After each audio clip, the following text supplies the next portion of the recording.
Hello everyone, welcome back. Today we want to talk about what is the difference between microblading and the machine method.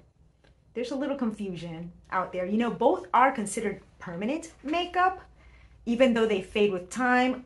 One method a little faster than the other, but either way, both are considered permanent because you cannot just take it off after it's been applied just because you want to. And so, yes, they have that in common. And what else do they have in common? Well, what is the goal? And I would say the goal and the purpose of both is the same as the goal and purpose that we have when we put conventional makeup on. And that is to enhance our natural features so that we can look healthy and maybe restore some of the features that have been lost with age and trauma. We want to look awake. We want to look well rested, and that is the purpose. So if you put on regular makeup every day, why not have it permanently? That's the purpose. Okay, so now let's get into the technical differences between microblading and the machine method. Okay, so the Mosaic machine works by using an up and down motion with the needles, kind of like a sewing machine, going up and down, in and out of the skin to pierce the skin and implant pigment and kind of trap it in there. So it is different from the very popular, trendy microblading, because even though it is using needles as well, but it is a manual tool, not an electric tool.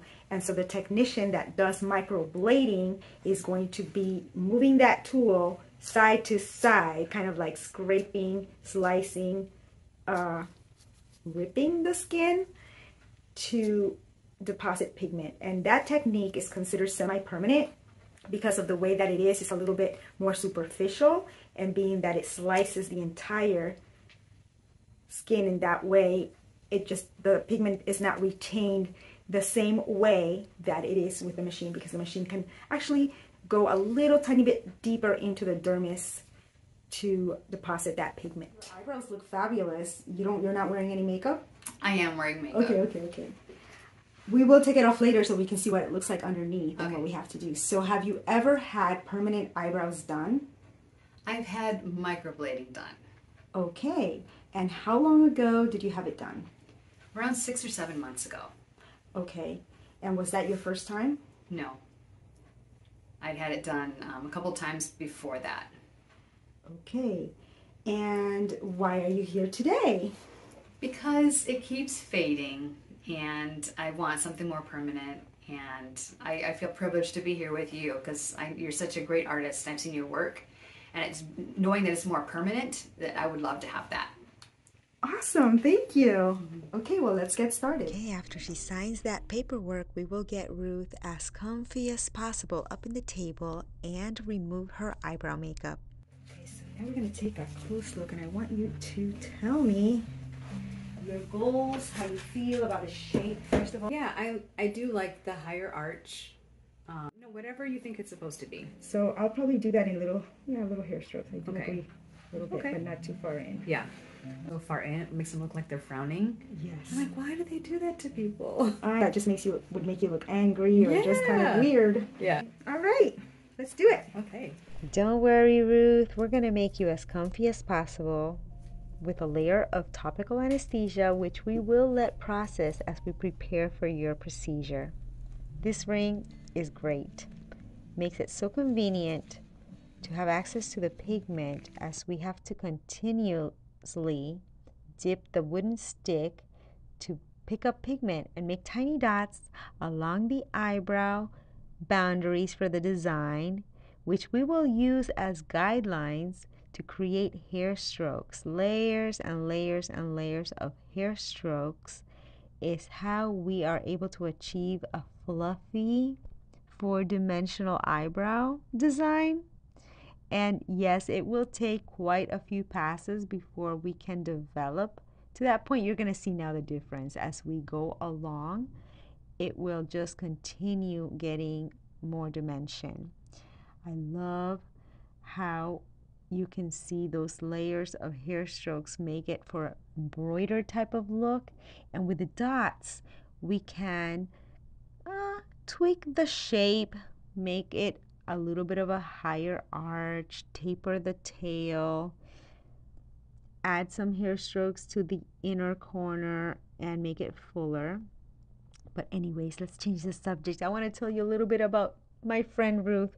She lives all the way in the Keys, which is about a 3-hour drive up here every time she has to get a permanent makeup procedure, which this is the 3rd visit. The first 2 visits, we were working on her eyeliner. You can see there, that eyeliner is permanent. Right now, with that darker color, that's how I create. They look so the good. draft. You see all the little hair strokes and everything? Okay, so now we want to soften it a little bit by adding highlights. Yes, a little bit of a lighter color on top of the dark color, just to give it a little more dimension and make it a little softer to better match her natural hair color. And we're just going to do this back and forth, same process, little dots of pigment, go over it. I'm only going to do 1 pass on each eyebrow this time because I don't want to cause too much injury. That way her healing process will be a little bit better. And we are planning to see her again in about a month and a half so that we can perfect this design.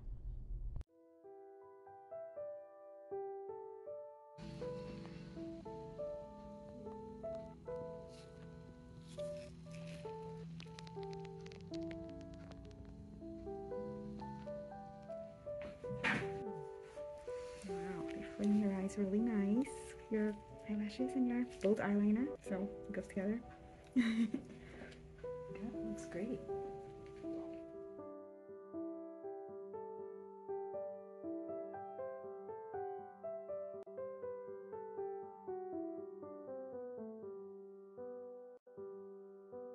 All right, well, I hope you enjoyed this video and that now you understand the difference and you will be better able to make a choice whether you're thinking about getting this service or becoming a provider. I hope this information helped.